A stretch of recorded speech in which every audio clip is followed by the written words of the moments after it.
This is Uncommonly Remarkable, where we discuss the surprising everyday lives and notable accomplishments of community leaders, entrepreneurs, and everyday folks like you and me. My name is Artis Beatty. I am a doctor of optometry and the chief medical officer for the My Eye Doctor OD. Though we will inevitably touch on topics within my area of expertise, the opinions and the conversations held here are separate from my work with My Eye Doctor. Welcome to 2025. What an exciting venture for us, as this is the first time we're introducing video for Uncommonly Remarkable. It's been a great journey over the course of the last year and a half, and thank you so much for all the feedback and for all of the likes and follows. Today's guest is pretty amazing and a really exciting way to start the year. Amy Vale is the founder of For the Cubs, a company providing quality essentials for young children while supporting kids in foster care.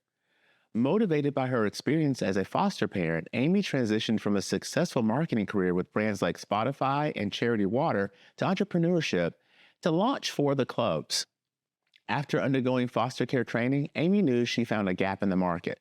For the Cubs' hero product, Percy, a weighted plush bear named after her late grandfather, embodies Amy's mission to provide comfort and belonging to every child. Ladies, gentlemen, all you remarkable people, please welcome Amy to the show. Well, hello, Amy. Welcome to the show. I am really excited to have you, so thank you again for taking time out to have a conversation with us today. Of course, it's a pleasure to be here. I'm excited to chat more. You know, it has been a journey for me starting this podcasting, being able to have conversations with some pretty remarkable people.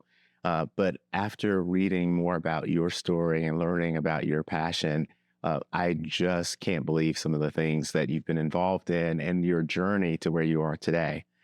So would you mind talking to us a little bit about For the Cubs? We're going to go backwards in a bit, but let's start by just talking about For the Cubs and what the organization is all about. Absolutely. So For the Cubs was launched in 2022. It's a brand for little kids for eating, sleeping, and soothing. The hero product, which is Percy, the weighted hug bear, was designed to mimic a hug after I learned in foster care training that everyone needs 8 to 12 hugs a day for emotional well-being. So I figured, hey, let's get the hugs out there. And Percy, the character, is actually in honor of my grandfather. And so it's really lovely to be able to send his memory out into the world because he meant a lot to me as a child. And so being able to know that his spirit is really sort of helping folks feel more comfort and calm as well when they get that 8 to 12 hugs a day from Percy is really powerful. And the other piece is that every order that you place with For the Cubs supports a kiddo in foster care via our nonprofit partner, One Simple Wish. That is amazing. That is amazing. And I read a little bit about Percy, and I thought, wow, this is really cool because, and you have to fill in the blanks for me, but my understanding is that as a weighted bear, Percy has evenly distributed weight rather than having a center weight, which makes the bear a lot different than a lot of the weighted products that are out there. Is that right? That's right. His weight is distributed through all 4 of his paws and in his body. So when you're holding him, he does feel like he's giving you a hug back. Other products oftentimes have their weight centralized in the body, and that is certainly helpful. But oftentimes it's really hard to replicate a hug. And so a lot of people that have kindly shared their experience with Percy have said that it really feels like I'm getting a hug, and that's the goal. So I'm stoked that we've been able to achieve that. So tell me about how this all came about, though. So it feels like Percy as a personification maybe of your grandfather, and but the passion is really around the children and foster care. So can you tell me a little bit about what drew you to the foster children? Yeah, so I grew up in the outback of Australia and on a vineyard. So we had lots of international backpackers coming through my parents' property, and it was a pretty awesome experience as a child to get to meet all of these people from all over the world. And there was one particular person that we continued to remain friends with, and he went on to travel to Africa.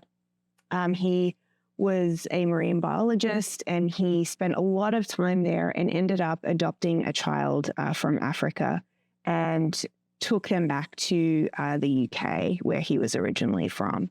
And that sort of journey of observing his choices and the way he chose to live his life really left an impression on me, much greater than I actually even anticipated it did at the time.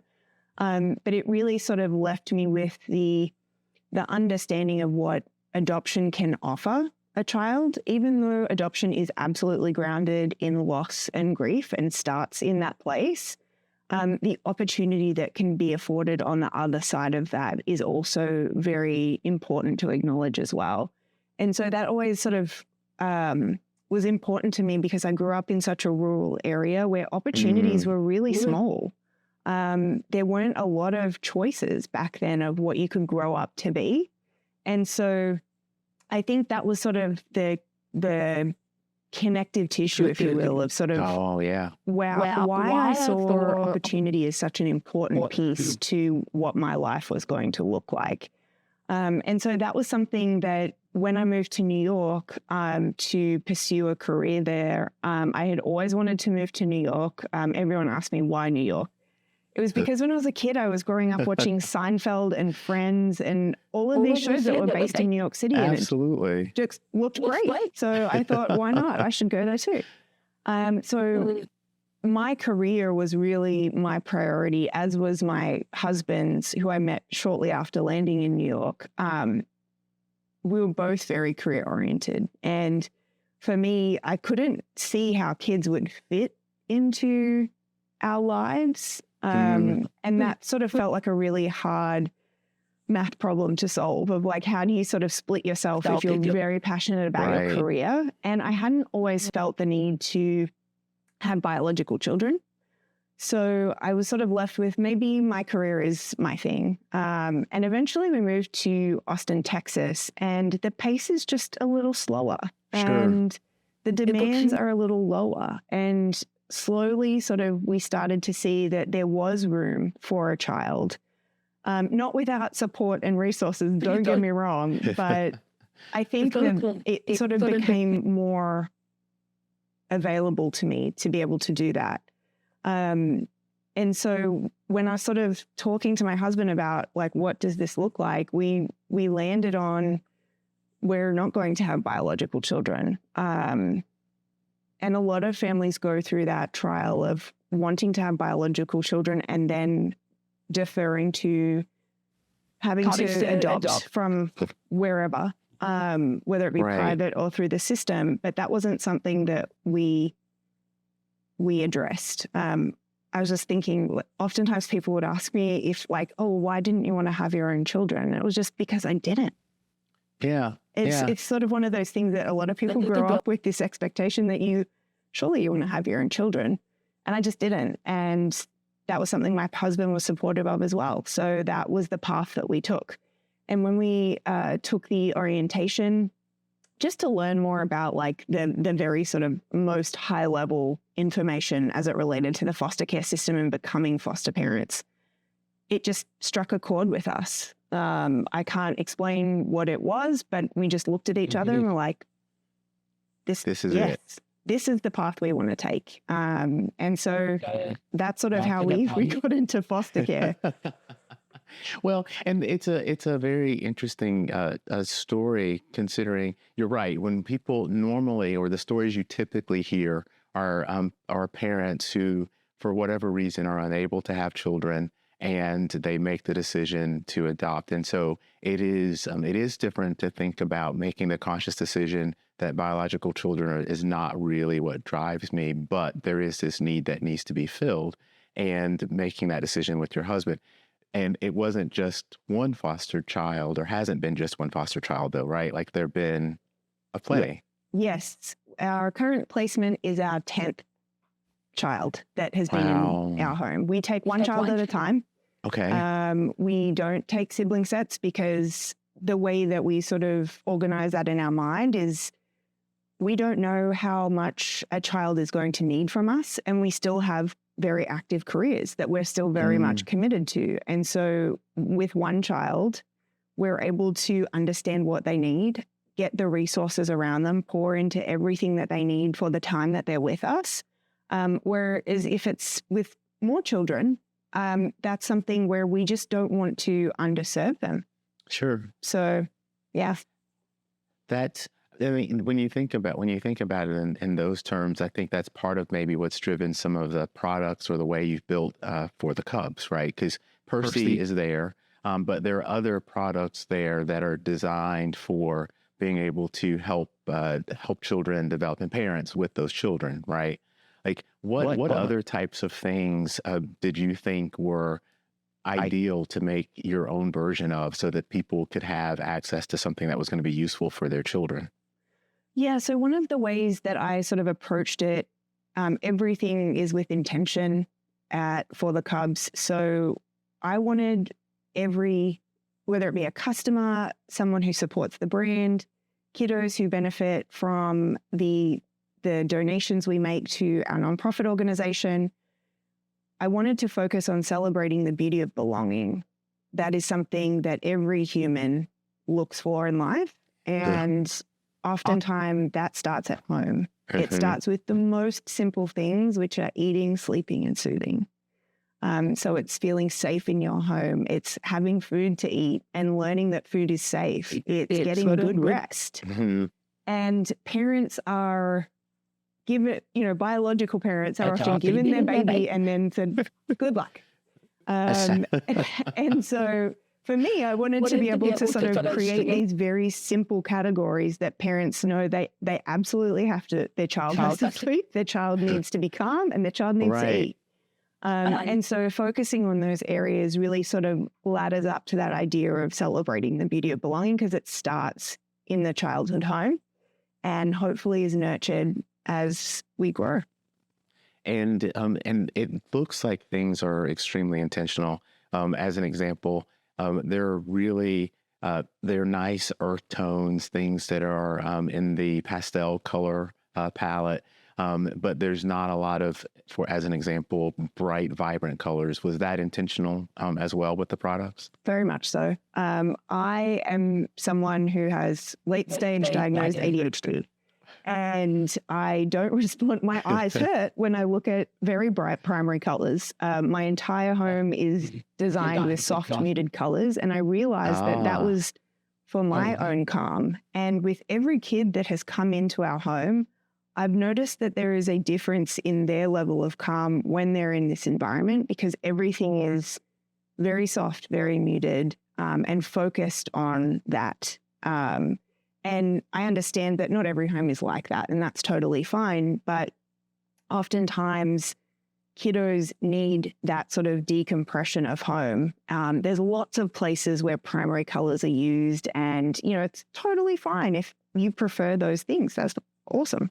Yeah. But if you personally respond well as a parent to those colors, and that gives you some peace and some calm, one of the things that I've learned through foster care is co-regulation with the child is absolutely critical for them staying regulated. So if your child is losing it and having a really tough time with something, if you can't regulate with them, it's going to take them a lot longer to regulate back to center. I see. And it sounds really silly that just color choices could help with that, but I know firsthand that an environment and how you feel makes a really big difference. And for me, that was things that are soft, muted colors that are easy to look at. Well, that's actually right up my alley. As an optometrist, we talk a lot about vision and perception. And visual input is really important for developing children in particular. And so while children can see a variety of colors, to your point, they are also tied to the way we feel and the emotions that we have, and being able to relax and see color and use color as a way of being able to bridge and relax a child is actually a phenomenal thing. And so it's fantastic that you've really thought about it that way. I try. I tr- Now, you talked a little bit about your career, and I have kind of looked at a few things about you just because I thought they were fascinating. Like you've worked in a nonprofit as chief marketing officer, but you've also been involved in other types of companies like Spotify. Can you talk a little bit about your career journey and what got you through those other things that you were doing to get to focus here on working with for the Cubs? Yeah, I think my career, I've spoken to people and they call it eclectic. Because oftentimes marketers will choose an industry and be amazing in that. And that affords them a really beautiful career in that given industry. I've bopped around to multitudes of industries, none of which have any relationship to each other. And a big reason I think that I've gravitated towards those different roles was because there was a problem to solve. It wasn't necessarily about the industry specifically. It was more about like, what am I going to be able to help this business accomplish and solve through marketing and communications? And so I think that was the thing I was always looking for. I love building things. I love a challenge. I love problem solving and critical thinking. Mm-hmm. And I'm not good in big organizations that are super slow and structured. Oh, yeah. And so I've always gravitated towards the roles that allow me to do all of those things in a way that affords speed and efficiency. So a lot of those decisions were really planted in, I didn't actually realize it until I took a look back, but truly it was really oriented around solving problems and something that was really interesting and meaty that I could dig into. Well, and sometimes you run into some parallels, maybe that you don't realize at the time, but kind of looking back, you can see some of those things. And as I was looking at some of the companies that you'd worked with, the Charity Water seems to be an organization that they were devoted to helping or finding a need and then solving for that need, not just short term, but maybe longer term. I feel like there's some parallels between that and where you are now with For the Cubs, not in the same capacity, but some of the thoughts and missions between the two. Absolutely. I think the work that Charity Water did and does is something that is so big and so ambitious. It really made me uncomfortable because it was a big problem to solve. And I learned that I like being uncomfortable. And there's nothing like starting your own business to be super uncomfortable every single day of the week. So I think that idea of like, there's a problem to solve, but it also affects millions of people that I'll never meet. Oh, yeah. That was something that felt so big and important and something that I at least wanted to contribute what I could in the time that I was in that organization. And it's a truly wonderful organization and I learned a lot there. And I think it's also allowed me to sort of put a different lens on how to approach giving back, because the challenges that often nonprofits face, there's a lot of rules, there's a lot of expectations and requirements that they have to abide by that just put a lot of constraint around it. Now, Charity Water did a beautiful job of challenging a lot of those, but there are still just very concrete rules of the road that oftentimes nonprofits are forced to follow. And so for me, I wanted to be able to focus on a for-profit business, but figure out a way to be able to give back that felt material and meaningful to the customers so that they could see where their impact was. Not that we just cut a check, which don't get me wrong, it's beautiful for organizations. Cut a check for nonprofits. We love that. But being able to show customers, these are the children you directly impacted. This is the thing that they were wishing for while they are going through the hardest chapter of their journey so far. And you did that. That was the story I wanted to be able to sort of connect for a customer, because being able to say, oh yeah, like my purchase gave back to a kiddo in foster care is nice. Being able to say, I gave back to Molly and it helped her buy a bed. Yeah. That's different. That's powerful. That's Mhm. powerful because it really is like almost everything else, right? Like you assume that what you did resulted in something good, but you're never exactly sure what good thing it resulted from it. And so by tying it back and being able to know this is what happened, it's powerful for both the donor, the person writing the check, but it's also powerful because you actually get you know the life that you actually touched, and that part is amazing. Exactly. Now, with One Simple Wish, did you found that simultaneously with For the Cubs, or was there time in between? I was aware of that organization for some time. I loved their mission and what they were trying to do for kiddos in foster care. There's a lot of amazing organizations supporting foster care in general. Mm-hmm. The thing that I guess I loved about One Simple Wish was you can send a message to the kiddo that you're helping. So their advocate is able to relay that back to them when they get their wish granted. You can see all of the tracking of when the wish has been granted, when it has been given to the child, if there is a message back from the child and their advocate. So there's a lot of tracking there, and it's focused on the idea that in a time when kiddos have their entire world turned upside down and they have almost no control over their circumstances, they get to wish really big. And they can think about something that give them hope. And so putting that wish out into the world and then granting it back to them, it feels like that little opportunity to remind them there is an adult in their corner. They may not ever meet them, but they're cheering for them because they granted that wish for them. And for me, this is a way to help many more children than just the one in my home that I'm caring for at that time, because I would love to care for more and more children, but I realize where my limitations end. Yeah. And so this is a way to just remind them. And that was the thing. I was like, I never want a child to stop wishing and hoping. So this was a way to be able to facilitate that. So now that you and your husband have been foster parents, now 10 placements over, what have you learned throughout the process that that would make number 11 even better than number 1 if you were doing it over?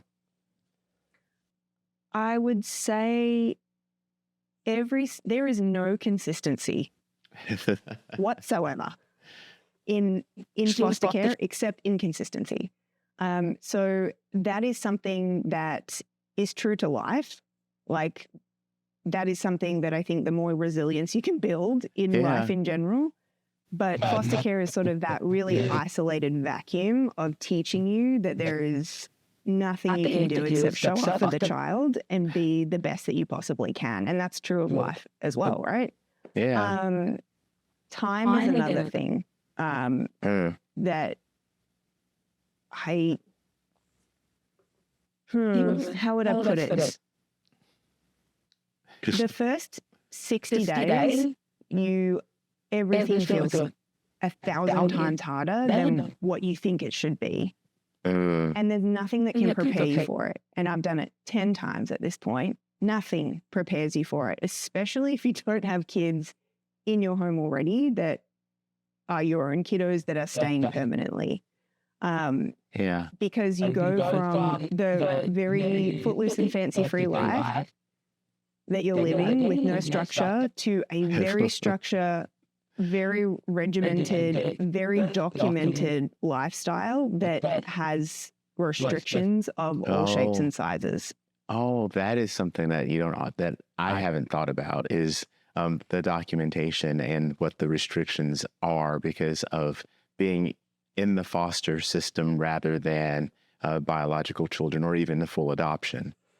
Wow. Correct. Yeah. And so learning to deal with that is probably one of those things that takes a lot of time to do. And I would imagine you've got the reins now, but you probably still have to think about it and start over a little bit each time you have a child come in.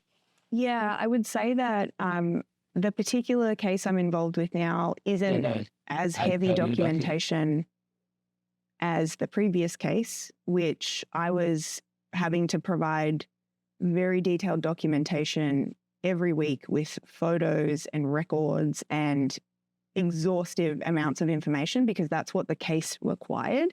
Wow. And that was a part-time job, like truly like taking a large amount of time from my week. And my husband is a professional musician. So for a large amount of that case, he was traveling. And so I was solo parenting as well. Oh, wow. Which was super fun. Single parents, I have no words in terms of how inspired and in awe of you I am. Single parenting is really hard. And so going through the difficulty of adjusting to, and this was an infant, so they were very high demand to begin with. Doing it alone, running a business and providing the level of documentation that case required, it was structure all day long. It was rigor all day long. Wow. And that's really the only way I can describe it. So I think the more that I got used to it was just understanding the scope of it. Mm-hmm. It was, yes, it was demanding, but it was understanding like the level of detail. And once I knew that, I could build that in. And the biggest lesson I learned is you need more resources around you, because if you have another case like that takes you away from your career and your business at a moment's notice, you need someone else to step in. It can't just drop. Right. And so those are some of the like learnings, especially when it comes to building a business, was really like focusing on like, you cannot do this on your own. I know you would like to think so, but like you cannot. And especially if you want to balance foster parenting and building a business, you're going to need resources. And so with this case, I have built those resources. While it's not as high demand, it does allow me to focus more on the kiddo I'm caring for and not have to worry about those aspects that I was looking after on my own before. And is that the advice you would give someone who is thinking about foster parenting? Would you suggest that they start to build that resource base as part of the process, or how would you recommend people approach it if they're really thinking about it? I think the biggest thing I would recommend is getting resources, and not just like, oftentimes child placing agencies will require you to have a babysitter, like an emergency babysitter. And you like, in my head, I was like, oh, we're not going to need a babysitter. We need a babysitter all the time. Having those people lined up because stuff happens. Right. Or you just need a break. Like, it is a very high stress, very intense experience to be a foster parent. Foster parenting is hard. I'm not going to discount that. It is not easy, but it is also the most rewarding thing that I've ever done in my life. And whenever the day comes that we close our home and we're no longer foster parents, it will be the most important thing that I've ever done in my life. And so it's one of those things that you sort of wrestle with, of like how long you're going to do it. But I think having the resources in place allows you to do it longer and serve more children. And I think the other thing I would underscore for people thinking about becoming foster parents is you are not a legal party to the case. You do not have a voice in the case. You spend every single day with them, but you do not have a voice. So brace yourself for not having that, because when I first got into it, I was like, but surely they would want to understand what is happening in the day-to-day, that I'm spending so many hours with them, and how they're responding to visits and how they're coping with X, Y, and Z. Nah, there are professionals that have jobs that are doing that. And some of them will often entertain your feedback, and other times they won't. But really letting go of having a voice in the case of the child that you're caring for while they're in the system, that was a really big learning curve. And that you say that makes absolute sense. It is not something that most people will think about, at least initially, right? Mm-hmm. Because you've taken this human being into your home, and you're caring for them, and you at that point know more about them and their day to day than anybody else does. So to think that you can't have input on those types of things is got to be something you have to prepare yourself for. Yeah. And I think the other piece is that there are some team members that will absolutely take your feedback on and have a really healthy, hearty discussion about circumstances and ask for your opinion. But it's accepting that there's others that just won't.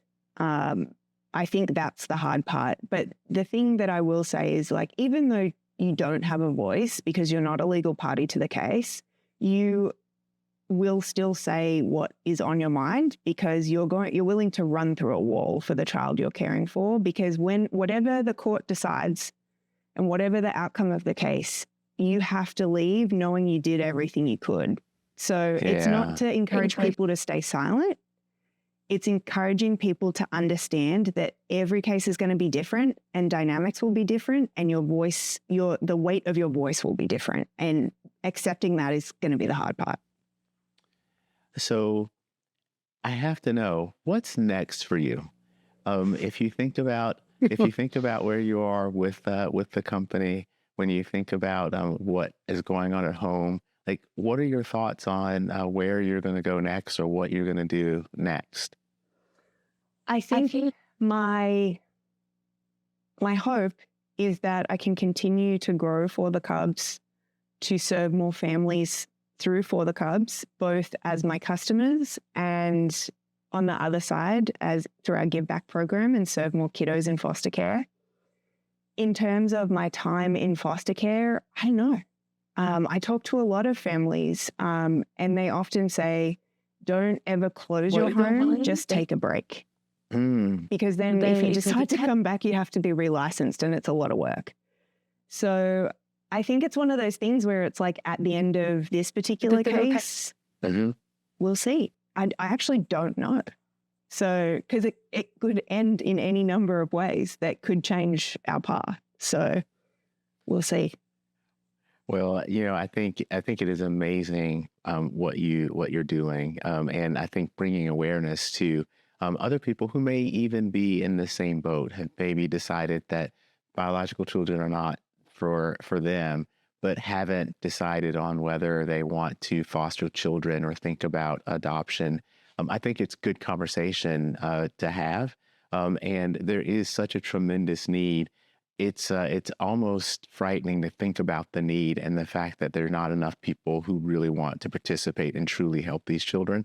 And so I'm truly amazed that A, we got to talk about it, but B, all the things that you're doing out there to help children. Thank you so much. I think the foster care in general is very misunderstood. There's a lot of work if I use it as a marketing term, it needs a rebrand desperately because people just don't understand it in the way that when you're on the inside, you do. And so I think that's the big piece, that even if you're not thinking about being a foster parent, is just equipping yourself with understanding of the foster care system and the experience and the role of it. People often talk about how foster care is broken, and I can attest it is. But it starts with people wanting to just understand the system itself, as opposed to saying, oh, it's broken, can't do anything about it.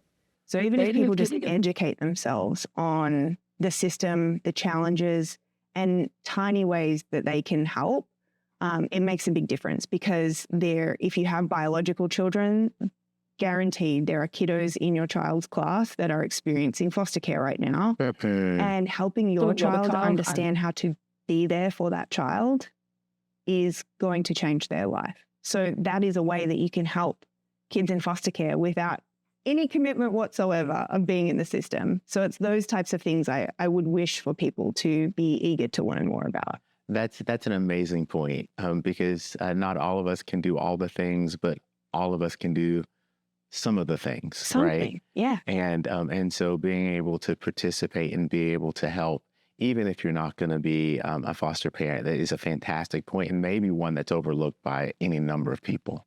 Absolutely. Absolutely.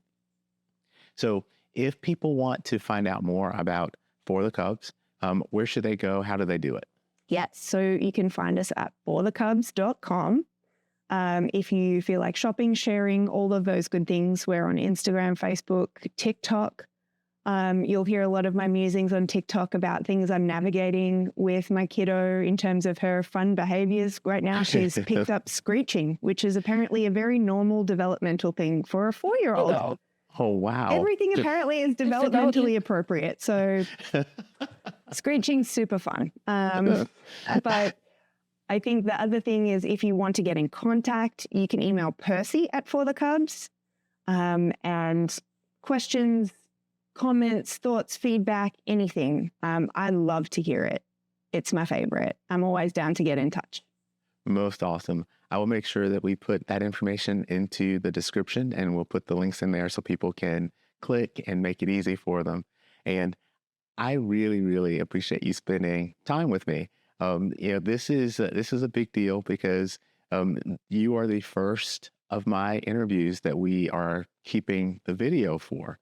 And so Cool. 2025 is a year of doing something new. And so for me, I've had quite a few audio podcasts. And so I am very excited to introduce video to go along with them. And so it'll be available on all platforms, but we'll start actually having video for YouTube too. So this is kind of exciting. And Awesome. and what a subject matter to start off the year.